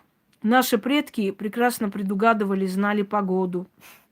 Наши предки прекрасно взаимодействовали с силами природы. Они знали про домовых, они знали русалок, они знали силу богов, они знали силу природы и так далее. Понимаете? То есть у нас это закрывают насильно, с малых лет. И самое страшное, что это делают наши родители – необдуманно, куда они нас ведут, что они делают с нами. Они не понимают. Ради того, чтобы гульнуть, они идут и душу своего ребенка навеки вечные отдают в лапы страшного свирепого бога. Как-нибудь наберите Яхве в интернете и посмотрите, как он выглядит на самом деле и каким его изображали. Понимаете?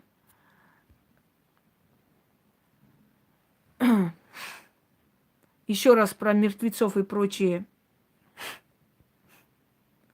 Откройте здесь дискуссию. Не обижайтесь. Так вот, что такое раскрещивание? Почему я раскрещивание открыто не даю? Я не даю открытое раскрещивание, потому что человек, который... Вот слыхали, да, я вот раскрестилась, а вот хочу пойти стать крестной. Потому что прежде чем человек придет к этому знаменателю, к этому понятию, он должен обдумать очень хорошо. Если ему нужна эгрегор религии, значит, он должен там остаться. Вам не мешает, конечно, вас боги будут слышать и помогать, это однозначно. И без раскрещивания, это 100%. Но люди, которые оторвали себя от эгрегора нищебродства, естественно, они имеют преимущество, потому что их слушают и помогают больше намного. И добываются они успеха еще больше. Я в открытом доступе не поставила именно для того, чтобы человек очень хорошо обдумал, прежде чем на это пойти. Раскрещивание есть только у меня в группе ВКонтакте и в книге «Белого кота». Больше нигде я не ставлю, чтобы человек созревал и понимал, что ему нужно, к чему он идет. Далее. Я как-нибудь выставлю присоединение к язычеству, к силе язычества, но это только тем людям, опять же, у кого есть уже раскрещивание, и иным это не надо. Или кто вообще не крещеный, никогда не крестился.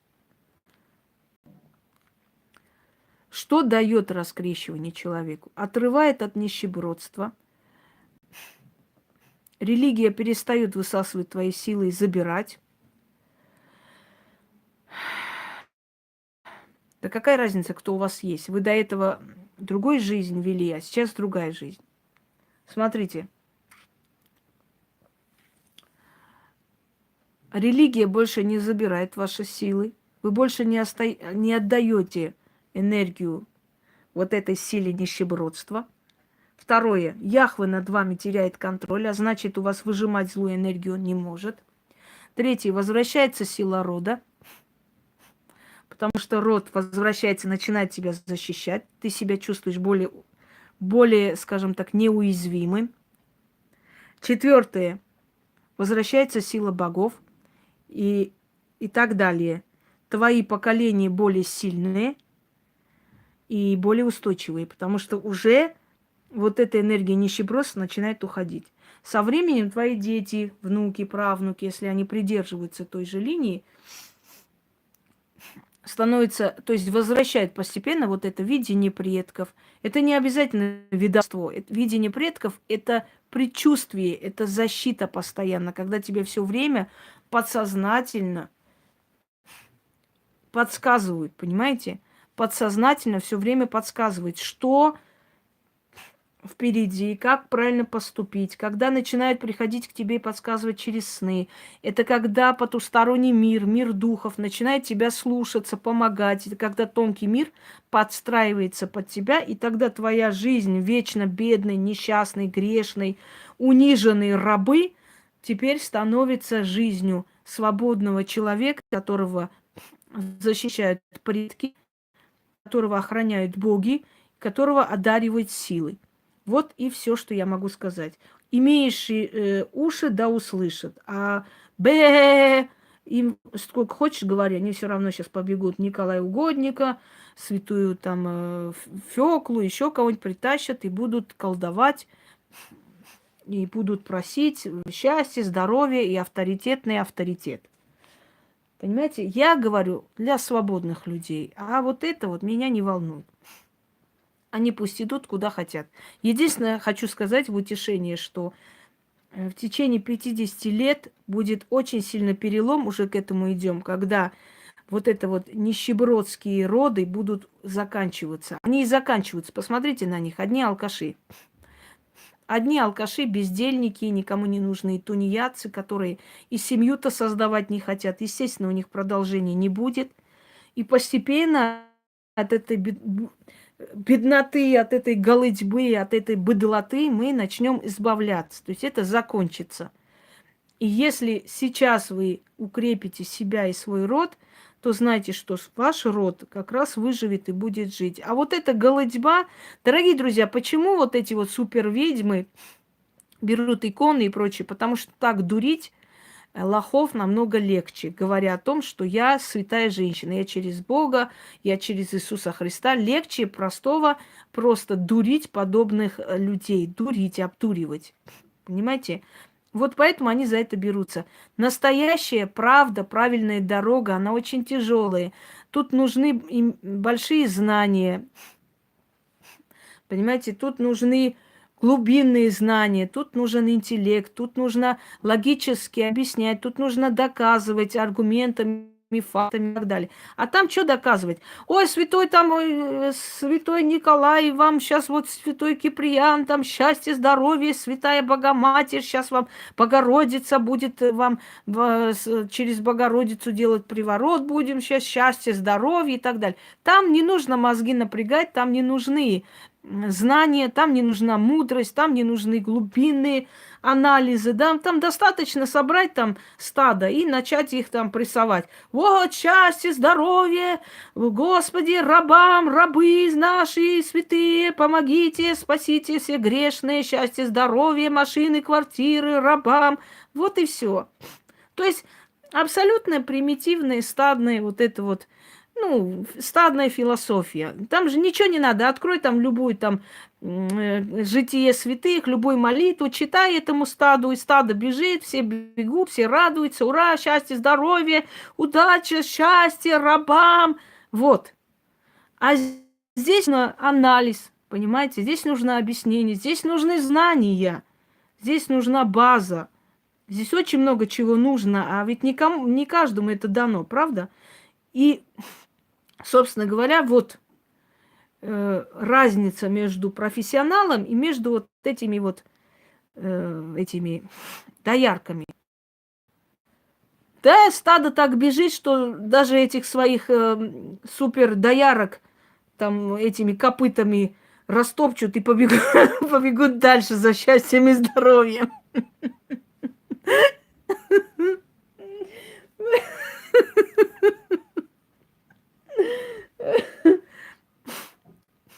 Не хочу я быть рабом. Пускай я пострадаю ради правды, чем я буду счастлива враньем. Понимаете, это нереально.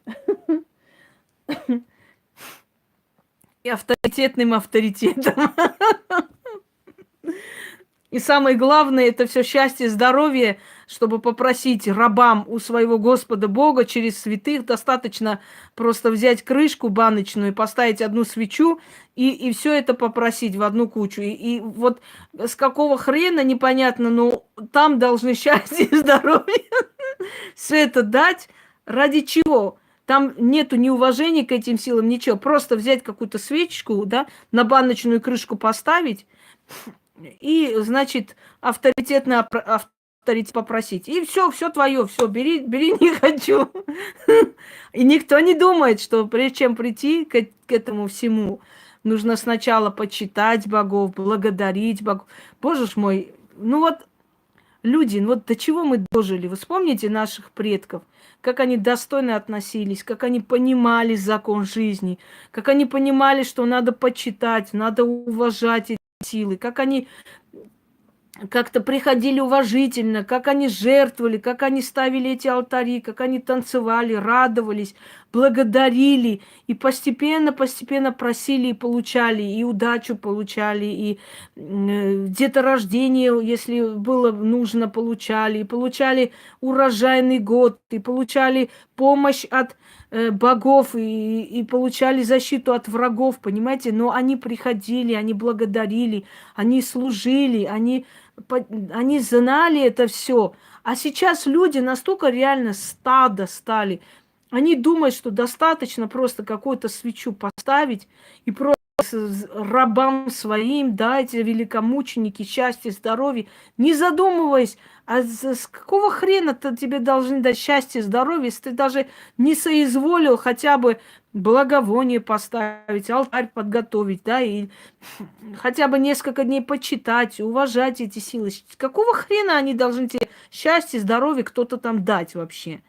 Понимаете, до чего мы дошли? И самое смешное, что подобные колхозницы сидят, обсуждают тебя, твои знания, когда им в самых радужных снах даже не снилось и половина того, что ты знаешь, что тебе дано на этом свете. И вот это быдло стоит и тебя обсуждает. Вы можете представить, куда мы докатились? Куда? Срочно вернуться, срочно. Вернуться к корням, срочно. Пока еще можно спасти это человечество, надо возвращаться потихоньку к корням. Но это добровольное дело каждого человека. Если человеку... Понимаете, религия очень удобна для нищих духом, хорошее прикрытие. Человек, который слаб. Вот за что, вот, например, пишут, да, гадости. Почему? Потому что они, знаешь, такое выражение, повторить не смогу, хоть обосру. Вот они видят, что здесь нужна работа, здесь нужно пересилить себя, здесь много чего надо переосмыслить, понять, прийти к этому. А им лень это делать. Так лучше я скажу, да, дура ты, да это все от сатаны, да все это плохо, да это страшно, и утешу себя, потому что я ленивые, никчемные создания. Но не желаю этого признавать, лучше я скажу, что там страшно, плохо, ой, ужасно, как одна дура сказала. Ой, я зашла к ней, прям страшно, страшно, ой, так страшно стало, боже мой, боже, боже. Говорю, конечно, страшно, у меня всем баранам очень страшно становится, когда они заходят, их бараний мозг просто взрывается от того, что они не понимают, что здесь происходит. Это вообще. О чем тут, о каких богах, о чем? Боже мой, о счастье и здоровье у Господа Бога, рабам, как же ж, это же ж, вот это вот, а батюшка что скажет? Понимаете, у нас была одна верующая, которая до абсурда доходила, ходила к батюшке спрашивать, сколько раз в ночь можно быть с мужем. И у них там целая ссора, мордобой, и там в конце концов он развелся и женился на нормальной бабе, которая не ходила спрашивать, сколько раз по ночам ему дать. Ходила, спрашивала, батюшка, сколько раз вот позволено вот с мужем быть? И если батюшка сказал 2 раза, все, трындец. Муж хоть, блин, пусть на крышу лезет. Похеру. 2 раза, дочь моя, остальное от сатаны.